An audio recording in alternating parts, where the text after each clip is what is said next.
Toisen maailmansodan jälkeinen kylmä sota jakoi maailman idän ja lännen leiriin. Yhdysvallat liittolaisineen pyrki patoamaan laajenemishaluisen Neuvostoliiton vaikutusvaltaa ja kommunismia. Ydinaseiden tähden suoranaista yhteenottoa haluttiin kuitenkin välttää, ja näin taistelu siirtyi muille areenoille.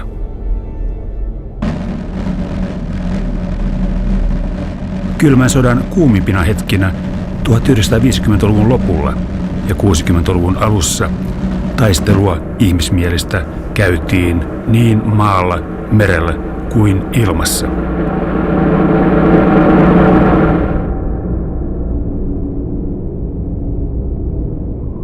Tämä on tarina kahdesta vastakkaisen leirin ihmisestä ja heidän kohtaamisista kylmän sodan kuumimpina hetkinä Suomen pääkaupungissa Helsingissä.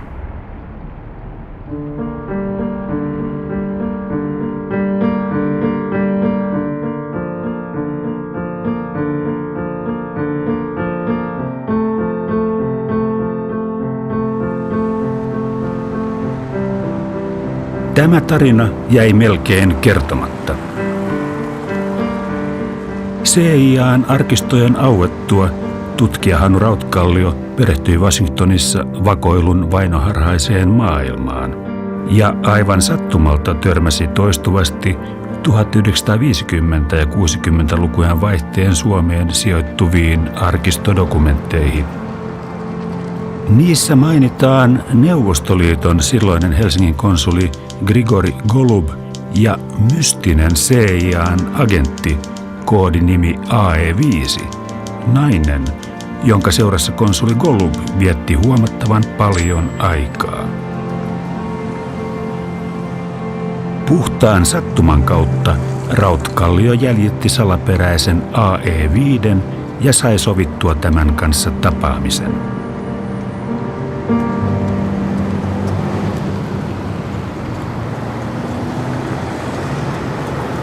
Tässä kahvilassa sovittiin ensimmäinen tapaaminen ja mä sanoin, että mulla on täällä laukussa niin 200 sivua niin teitä koskevia CIA:n asiakirjoja.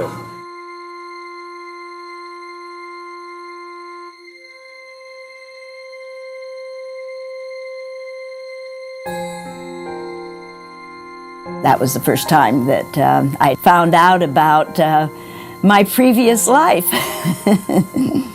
I didn't know that there was so much activity going on in Helsinki behind the scenes.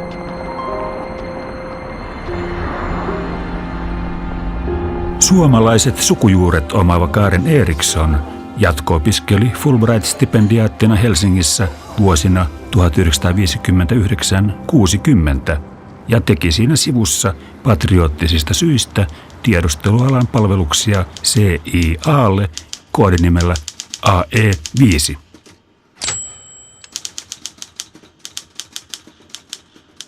Siitähän tuli sitten hyvin pitkä perjantai-ilta ja seuraavana päivänä niin Karen sanoi, että hän ei ollut nukkunut tuntiakaan sinä yönä. Hän luki kaikki nämä paperit, mitkä mä olin hänelle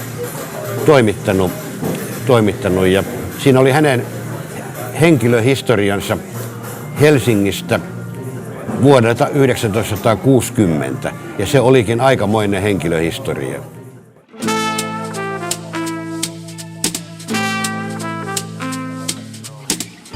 Tiedustelutoiminnan tarkoitus on ymmärtää ja muuttaa maailmaa.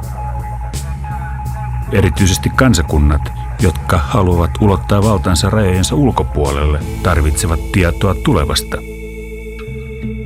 Tiedot Neuvostoliiton sotilaallisista voimista ja poliittisista aikomuksista olivat lännessä vähäisiä. Tiedon tarve sekä Suomen ja Neuvostoliiton läheisyys, yhteisen rajan pituus peräti 1340 kilometriä, tekivät Helsingistä kylmän sodan kuuman kaupungin.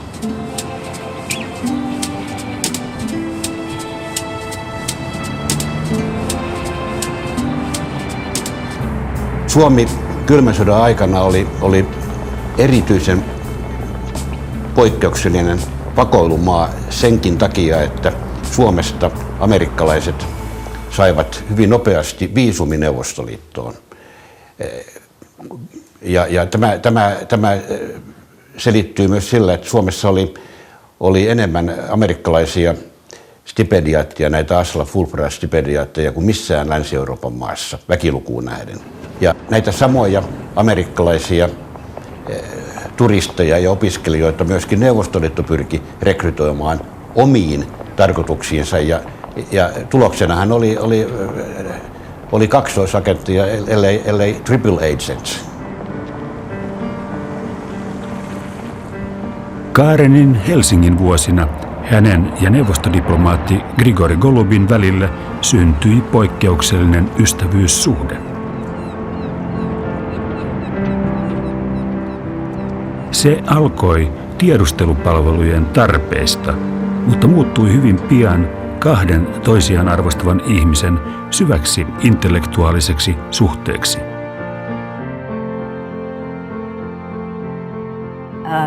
It was a very exciting time in Helsinki, and especially the time was made more valuable by I would say the friends, especially one friend that I made in the Soviet embassy there. This was Grigori Golub, and we just became very good friends for that entire period of time that I was in Finland.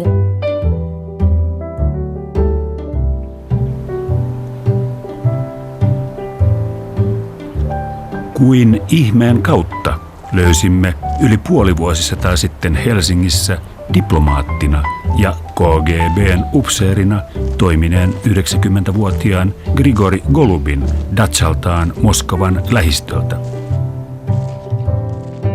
CIA:n 14. helmikuuta 1958 tekemän arvion mukaan hän on hyvin huumorintajuinen, erittäin nopea, terävä ja nokkela. Kättelee voimakkaasti, katse läpitunkeva, helposti innostuva, keimaileva ja kaikki tietävää tyyppiä. Lisäksi hänen mainitaan sanoneen, mitä enemmän amerikkalaiset ja neuvostoliittolaiset seurustelisivat keskenään, sen parempi koko maailman kannalta. Suomi oli Grigori Golubin ensimmäinen länsimainen asemapaikka. Hän siirtyi Neuvostoliiton konsuliksi Helsinkiin valmistuttuaan Moskovan sotilaallis-diplomaattisesta akatemiasta ja opiskeltuaan Petroskoin yliopistossa suomen kielen.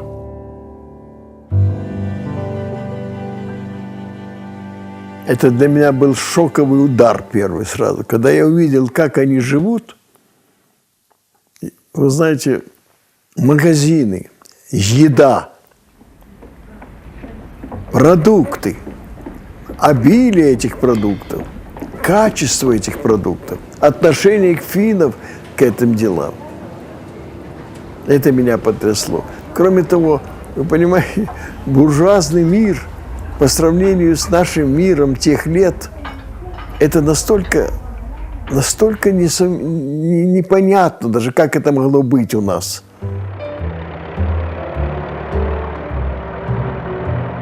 Финны хорошие мужья, хорошие хозяйственники, заботливые, спокойные.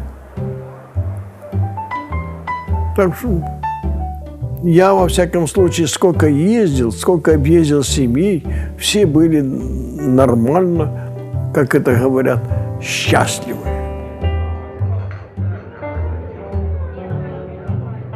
CIA:n raporttien mukaan Karen ja Grigori keskustelivat paljon kapitalismin ja kommunismin hyvistä ja huonoista puolista. Opettivat toinen toiselleen äidinkieltään, tekivät pitkiä kävelyretkiä, kävivät elokuvissa ja juhlivat.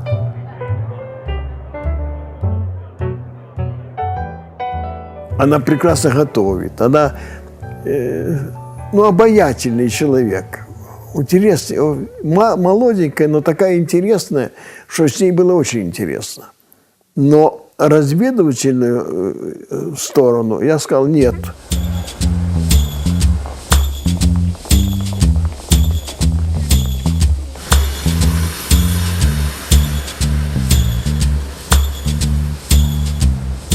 CIA:n ehkä tunnetuimman vakoiluohjelman nimi oli Red Cap.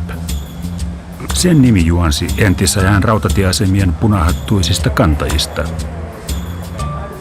Ideana oli lähettää esimerkiksi juuri opiskelijoita ikään kuin turisteina tiedustelutehtäviin Neuvostoliittoon. Myös Karen Eriksson teki Red Cap-matkan. The American Spice Council asked if I would like to make a trip to the Soviet Union. Of course, what is there to think about there? A no-brainer, as they say.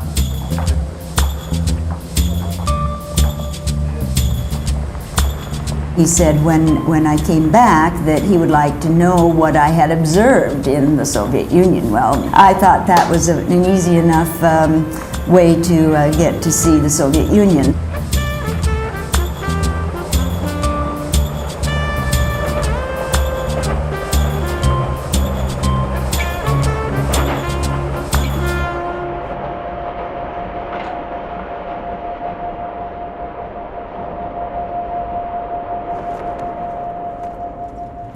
Советская Украина награждена вторым орденом Ленина за крупные успехи в сельском хозяйстве. I had a very unusual experience in Kiev. I decided it was a beautiful day, so I just left the hotel, which I think was not being very cooperative, but I got out onto the streets and crowds were gathering, and I just thought this would be interesting to see what they were doing. They were out there to meet Khrushchev, and I thought, this was an opportunity to watch Khrushchev go by. He had a floppy hat that he had off and was kind of waving it and looking very scrunchy in a suit that didn't fit him, but I don't think his clothes ever fit him. And so it was the real Khrushchev. So then we all filed back into town and went to the stadium where Khrushchev delivered for about 2.5 hours in his rasping oratorical voice a speech awarding this second order of Lenin for excellence in agriculture to the Ukraine.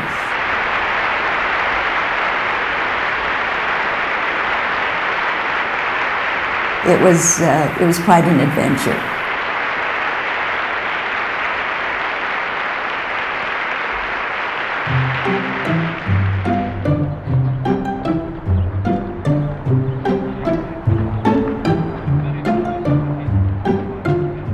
CIA:n puolelta Karenin toimintaa ohjasi ja kontrolloi USA:n varakonsuli William L. Costille, joka Rautkallion löytämien raporttien mukaan ylläpiti varsin toverillista ja viinanhuuruista ystävyyssuhdetta Neuvostoliiton konsuliin Grigori Golubiin. Nämä kaksi herraa solmivat näiden CIA-asiakirjojen perusteella hyvin läheisen intiimisuhteen. He istuvat ravintoloissa iltoja ja heillä oli yhteisiä harrastuksia. Jopa siinä määrin, että konsuli Golub jossakin vaiheessa sanoi, että kysyi, että hanki mulle illaksi suomalainen nainen. Sanoi amerikkalaiselle CIA-miehelle. Ja Fulton sanoi, että mä nyt selvitän tätä.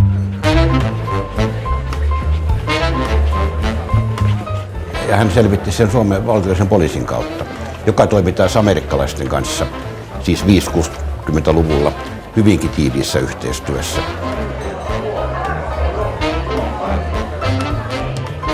CIA siis järjesti suojelupoliisin avustuksella Golubille naisen. Myöhemmin Grigori tilitti ravintolassa kokemustaan Costillelle, joka kirjasi raporttiinsa. Heillä oli ollut miellyttävä intiimi illallinen, ja Golub oli pyytänyt naista viettämään yön kanssaan, mihin tämä suostui. He menivät makuuhuoneeseen. Golub antoi tälle pyjaman ja poistui huoneesta muutamaksi minuutiksi. Kun hän tuli takaisin, nainen seisoi alastomana keskellä huonetta. Golub kertoi heti poistuneensa huoneesta toiseen makuuhuoneeseen ja jatkoi, minä vaan en kyennyt toimimaan niin nopeasti.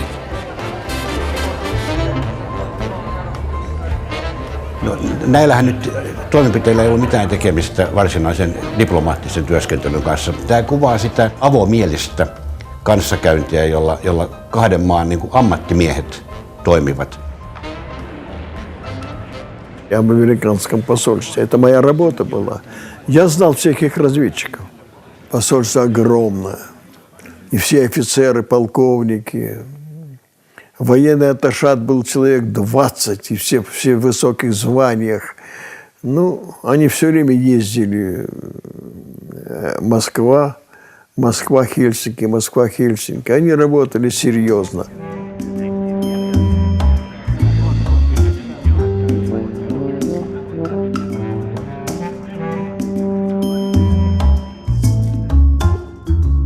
CIA:n 13. elokuuta 1959 päivätyn raportin mukaan Golub kertoo lounastapaamisessa Kostilelle muun muassa pitävänsä Kiovaa Neuvostoliiton kauneimpana kaupunkina ja olevansa ylpeä ukrainalaisesta taustastaan.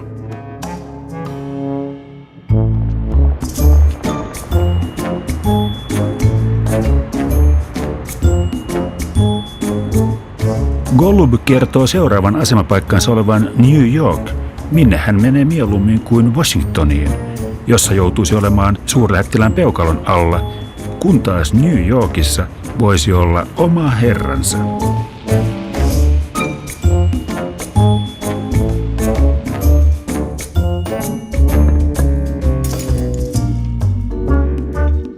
Ja lopuksi voi tuon CIA:n aineiston perusteella melkein sanoa, että erityisen salaisia ja merkittäviä tietoja tullut. Pikemminkin tärkeintä oli se logistiikka, se toimintatapa ja yhteyksien reaaliaikainen ylläpito. Ja vakoilijoiden tehtäviin kuului tuottaa niin paljon raporttia ja paperia kuin mahdollista. Mitä enemmän siellä oli yksityiskohtia, niin ilmeisesti keskuksissa oltiin sitä enemmän tyytyväisiä.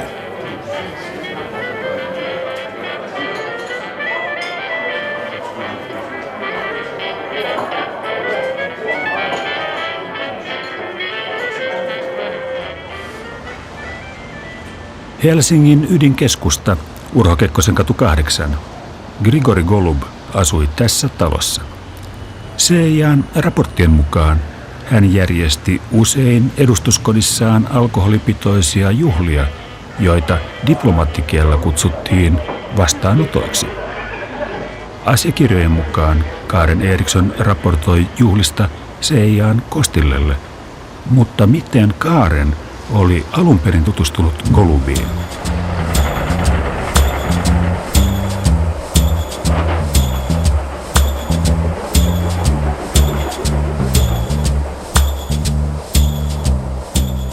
These trains have compartments, and then there's a narrow aisle where you can stand and watch out the window and watch the scenery. And I suddenly found myself standing by this person who was fluent in Finnish, and so we started talking about Finnish politics, really. I had no idea who he was, and then after some discussions about Finnish politics, and I was wondering how he knew so much about Finnish politics, but that was, of course, my interest because I was there as a Fulbright scholar to study the Finnish political scene, and he then introduced himself as Grigori Golub, and that he was working in the consul in the Soviet embassy.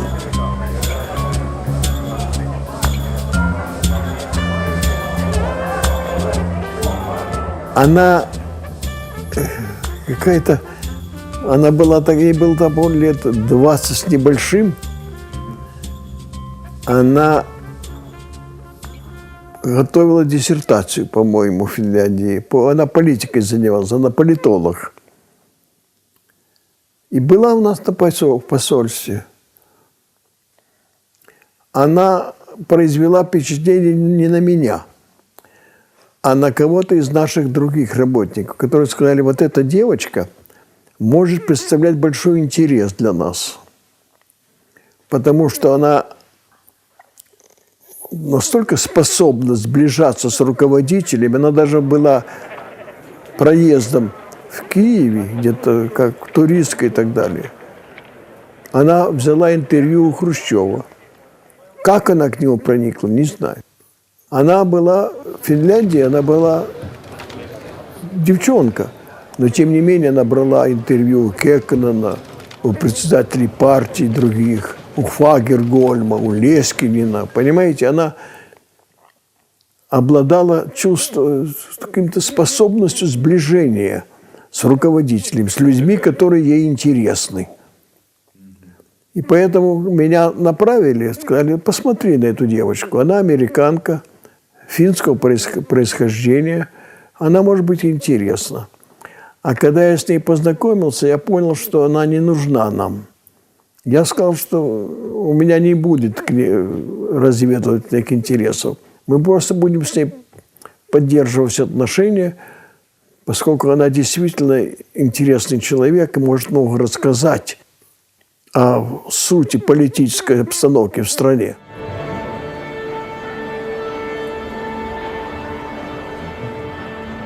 Kylmää sotaa käytiin talouden, politiikan, vakoilun ja propagandan keinoin. Myös kulttuuri ja taide toimivat aseina. Niinpä esimerkiksi Helsingin musiikkielämä kukoisti, kun molemmat puolet lähettivät parhaita kykyjään konsertoimaan. Se sopi erinomaisesti myös Karenille ja Grigorille, joita älyllisten keskustelujen lisäksi yhdisti rakkaus klassiseen musiikkiin. The New York Philharmonic had just returned from giving a very well-publicized concert in Moscow, and then they came back to Helsinki, and it was quite an occasion. And I attended that concert with Grigori Golub because he had the tickets for it.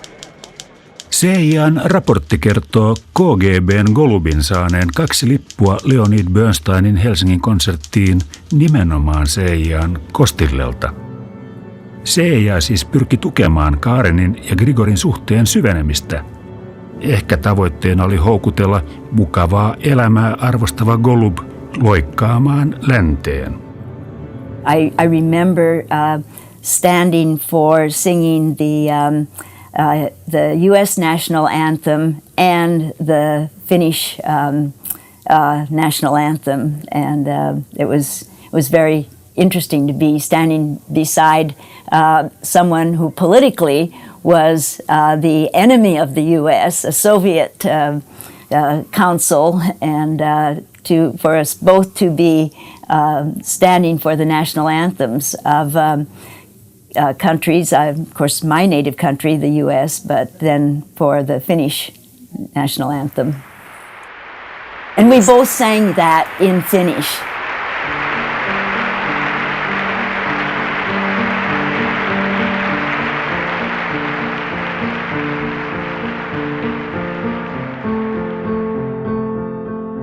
Grigori Golubin tausta on mielenkiintoinen kuin vain venäläisen miehen voi olla. Hänen vanhempansa olivat juutalaisia. Isä tapettiin Stalinin vainoissa vuonna 1938. Äiti pantiin työleirille ja Grigori lastenkotiin. Жизнь в детском доме в Кардымовском – это особая штука. Я в своей 3 книге написал вступление, которое назвал «Их мужеству поем мы славу». Эти люди, которые нас воспитывали, ничего не боялись. Удивительно. В то время, когда шли аресты, расстрелы, они открыто, свободно говорили нам: «Вы дети хороших людей. Вы не дети врагов народа. Нет такого понятия враг народа». Они открыто, не боясь это, говорили. И это создавало между нами и воспитателями особые отношения родства. Документы нам подделывали. Мне, например, выдали справку, что мои родители погибли от голода на Украине, что я не еврей. Документ выдали мне. Toisessa maailmansodassa Golub joutui rintamalle ja tietysti kaikkein pahimpiin paikkoihin. Hän osoittautui erinomaiseksi sotilaaksi ja eteni pataljonan komentajaksi asti. Se avasi tien sotilaallis-diplomaattiseen akatemiaan, jonka oppilaana hän jopa seisoi kunniavartiossa Josef Stalinin arkun vieressä. 5 марта после тяжелой болезни скончался председатель Совета министров Союза СССР и секретарь Центрального комитета Коммунистической партии Советского Союза Иосиф Виссарионович Сталин. Вы знаете, когда я узнал, нас собрали на митинг и сообщили, что Сталин умер. Он до этого сообщали, что болен, умер. Я думал, что у меня разорвется сердце. Я испытал такое глубокое, страшное потрясение, несчастья, трагедии личной. А потом, когда я эти дни, когда его хоронили, видел, что там творится, как гибнут люди. Ну, то есть как это? Я их вытаскивал из... Мы же работали там. Это невозможно описать. Большая толпа людей. Между прочим, я с тех пор всегда опасаюсь большого сборища людей. Они приводят всегда к гибели и трагедиям.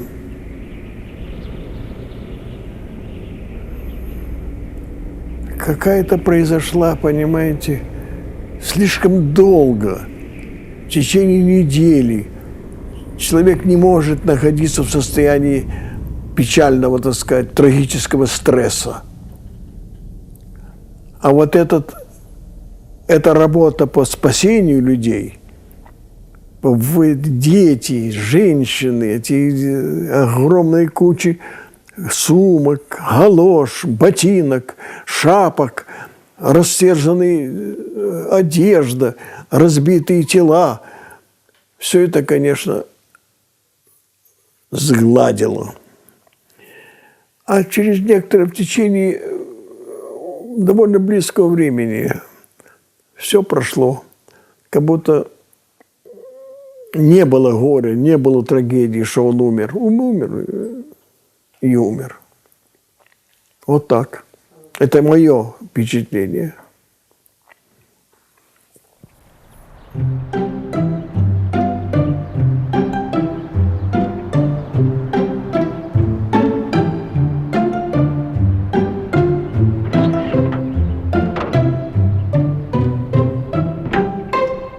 Karenin lapsuus oli hyvin turvallinen. Vanhempiensa kannustamana hän eteni opinnoissaan sukunsa ensimmäiseksi akateemisen koulutuksen saaneeksi. Uran luominen silloisessa hyvin miehisessä korkeakoulumaailmassa vaati kuitenkin aivan erityistä sisua. I never questioned my work, and I was raised in a generation before the feminist revolution, so I just always acted as if, being a woman, that if I could somehow work 200% harder than any man, then I would be fine. And that's what I did.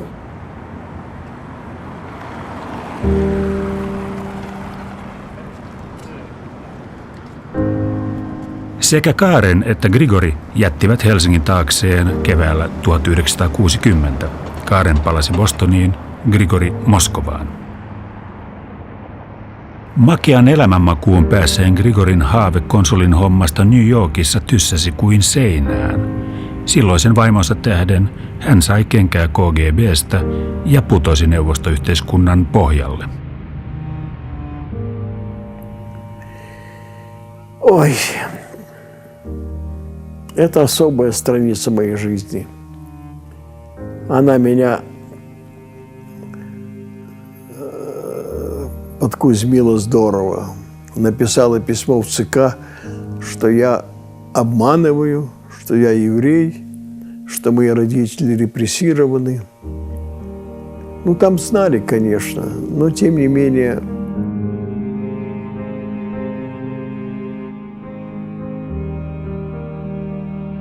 Вы знаете, я не знаю, зачем она это сделала.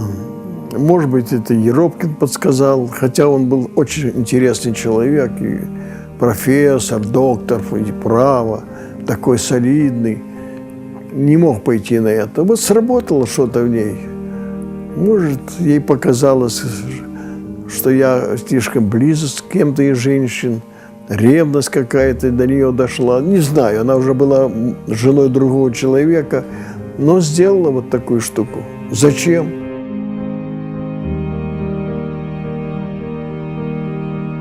Tiedustelupalvelun everstiksi edennyt sotasankari Grigori Golub joutui jälleen aloittamaan elämänsä aivan alusta.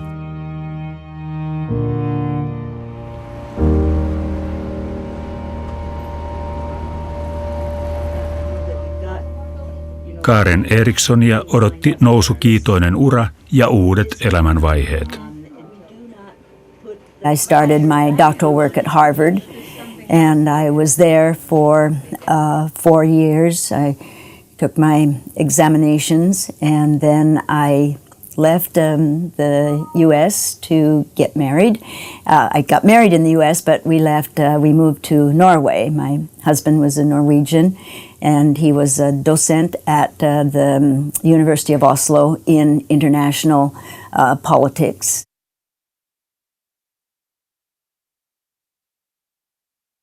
I was divorced in 1989, and then I moved again to take another position at the University of Alaska Fairbanks in 1991. And I there was also an assistant professor of political science. And I taught there for 15 years and was given the emerita status when I left to become the dean of the School of Arts and Sciences at Southern New Hampshire University.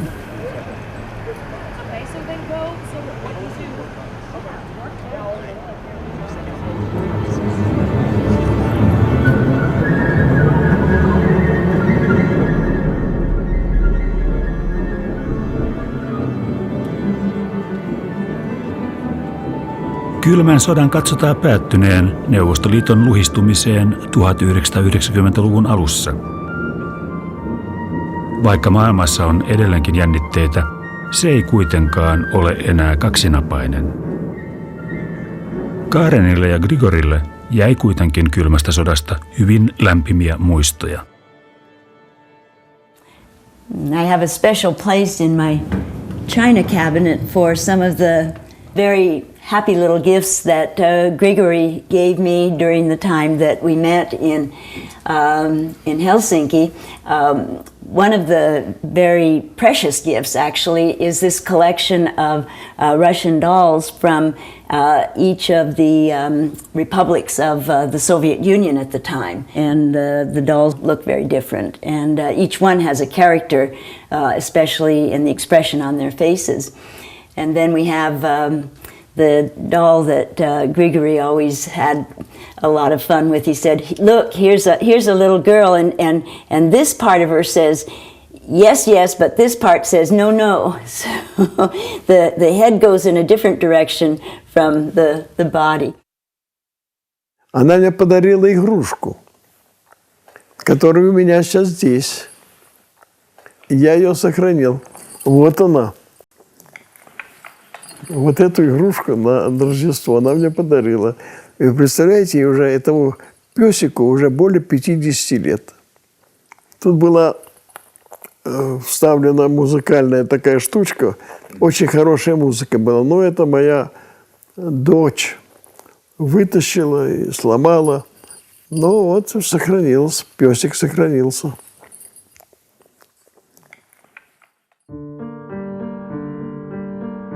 Я сохранил его.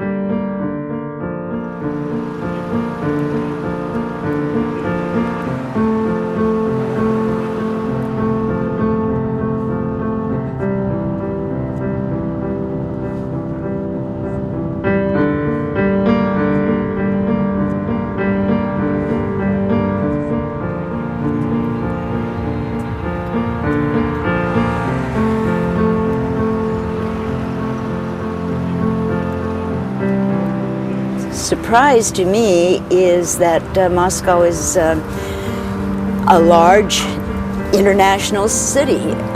The shops and the hotel are, oh, and I see a Starbucks over there.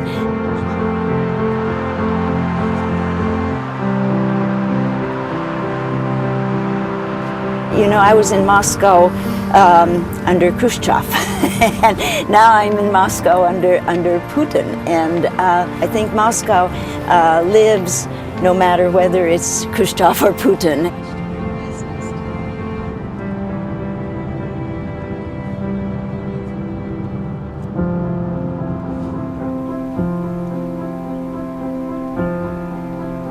It is almost unbelievable that someone I knew in 1959, and maybe at that time, in my view, was an older person, is still with us and is even older. But now it doesn't seem that he is so old.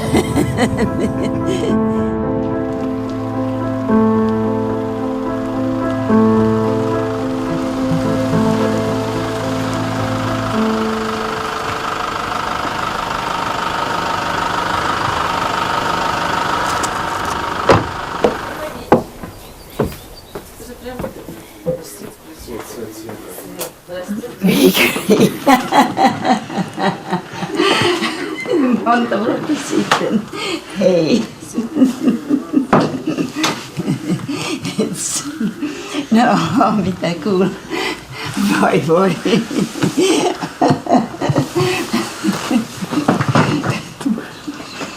No mitäs? Mitäs? Se on Jumalan tie. Joo, se on aivan mahdotonta, että tämä... Niin nuori. Joo. Mitä on? Me kaikki vanhentuu. No.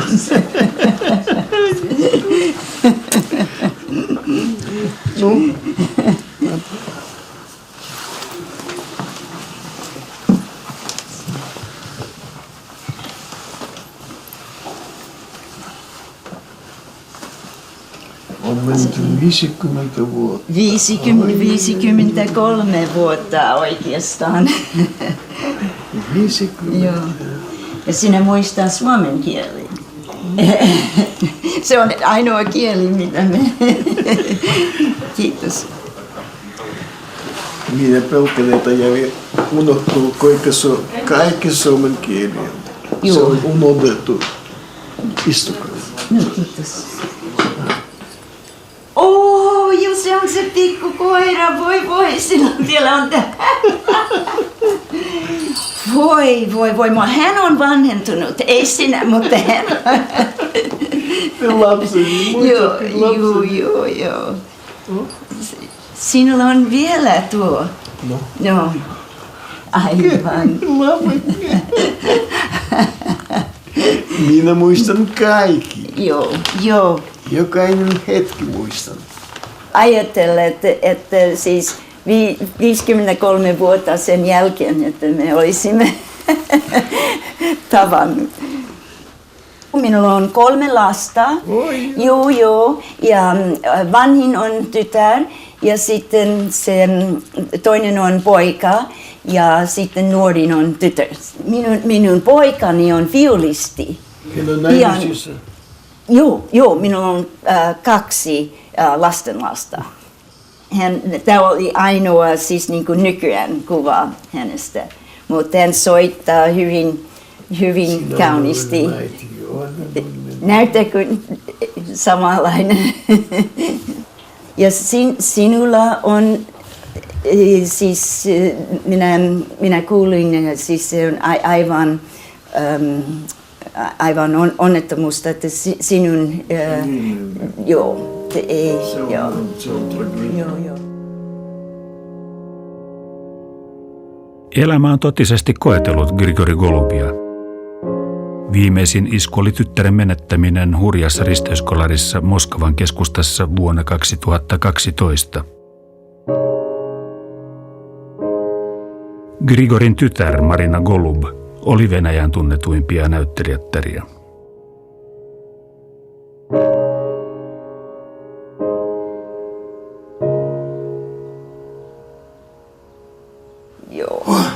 Joo. Ei koskaan tiedä, mitä tapahtui. Esimerkiksi ei koskaan olisi tiennyt, että me olisimme tavanneet. Se on Jumalan tie. Joo, on aivan. Minä olen kirjoittanut, siis sinä olet vähäsen mukana tässä. Muistatko, että minä haastattelin siis 260 henkilöitä siis Suomen poliittisesta johtosta. Ja, Kyllä, minä muistan. Siitä syystä minä sanoin, että sinä olet tiedustelupalvelun maali. Ai. Mutta Suomen vuosinaan Karen Eriksson syvähaastatteli koko suomalaisen eliitin. Sinänsä mainio tiedustelukeino. Aina näihin päiviin asti tuo haastatteluaineisto on pysynyt salassa, kunnes tutkija Hannu Rautkallio kannusti Karenia sen julkistamiseen.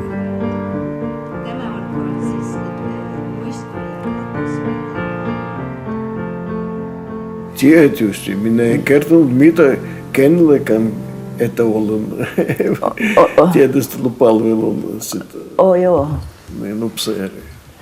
Aha, siis niin kuin päätyötä oli upseerina. Jaa. Kyllä.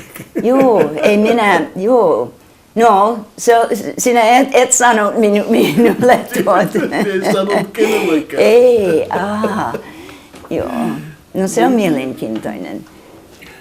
Kun minun työn johtaja, kun minä kertoin hänelle sinusta, hän sanoi, se on hyvä maali. Siitä syystä, että sinulla on paljon kontaktit Fagerholmin, Heskisen. Joo, siis minä. Kun minä haastattelin näitä.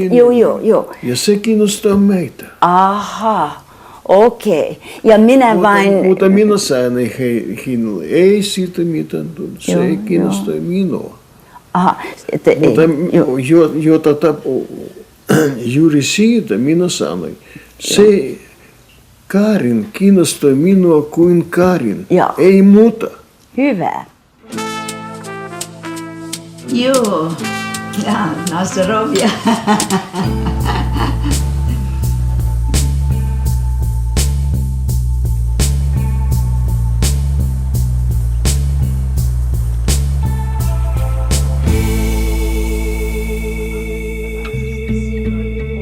Pudottuaan yhteiskunnan pohjalle, Grigori osoitti jälleen hurjaa tahdonvoimaa ja loi vielä uuden uran venäläis-kasanilaisen liikepankin johtajana Brysselissä. No kiitoksia. Koskaan ole kylmä. Ei koskaan. Täällä on tuo. Se muistuttaa, mä luulen, että minä olen juonut konjak siis sen jälkeen, kun minä olin Helsingissä, kun minä paljon juo siis konjak, mutta se maistuu oikein hyvältä.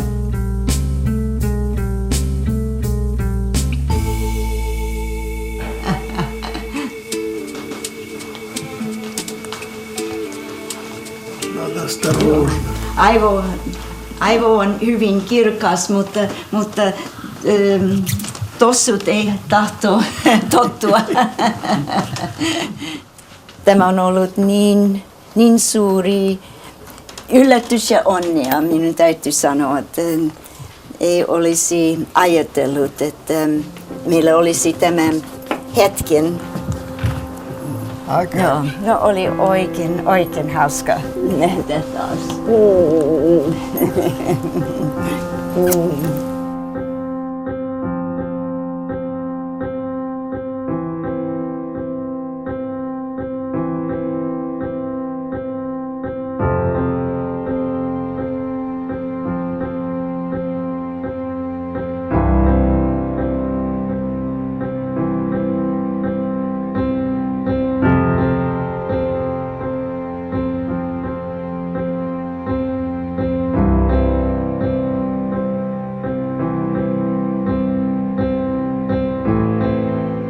CIA:n William L. Costille kirjoitti heinäkuun 10.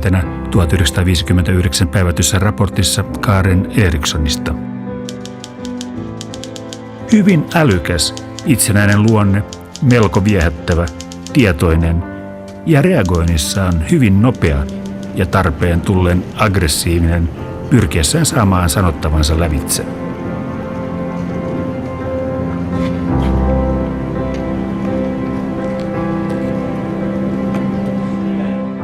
Vuonna 1936 syntynyt Karen Eriksson toimii edelleenkin New Hampshiren yliopiston taiteiden ja tieteiden tiedekunnan dekaanina.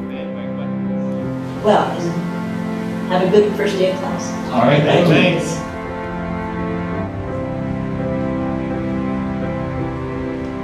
After he had gone back to the Soviet Union, he sent me this little doll, Pinocchio.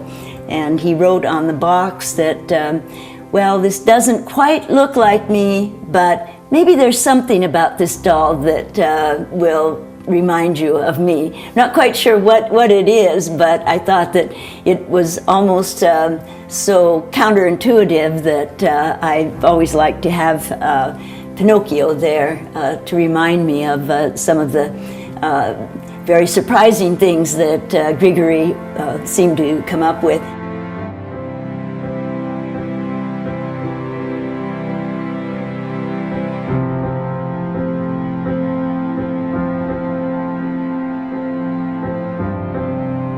Karen toivoi tapaavansa nuoruuden ystävänsä kylmän sodan Helsingistä vielä uudelleen, mutta se ei ole enää mahdollista.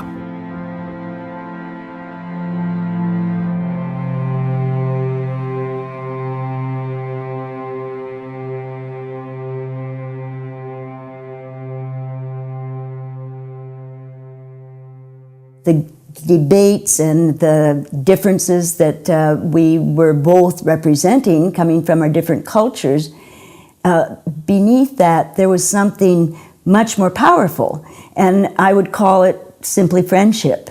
There was a great interest, there was an attraction person to person, and that overpowered any of the beliefs and interests or ideologies that either of us might have come to the table with.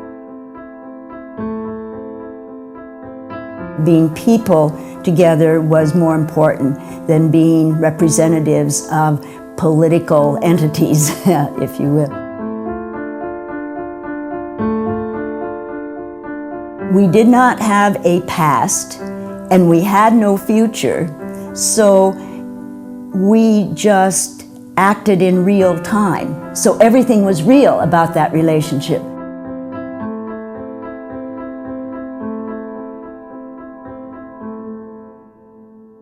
Here was an individual who, in a personal sense, treated me with more respect than I can think of almost any other individual treating me, and that's especially with reference to he was a man, I was a woman. He was just an extremely respectful individual, and at the same time that I appreciated the respect on his part, at the same time, almost more than anyone else, he made me feel that I could be myself. I was just myself all the time. I didn't have to try to say something or to be someone or to put on some kind of a projected persona. I could just be myself, and that's what personally was very valuable about that relationship.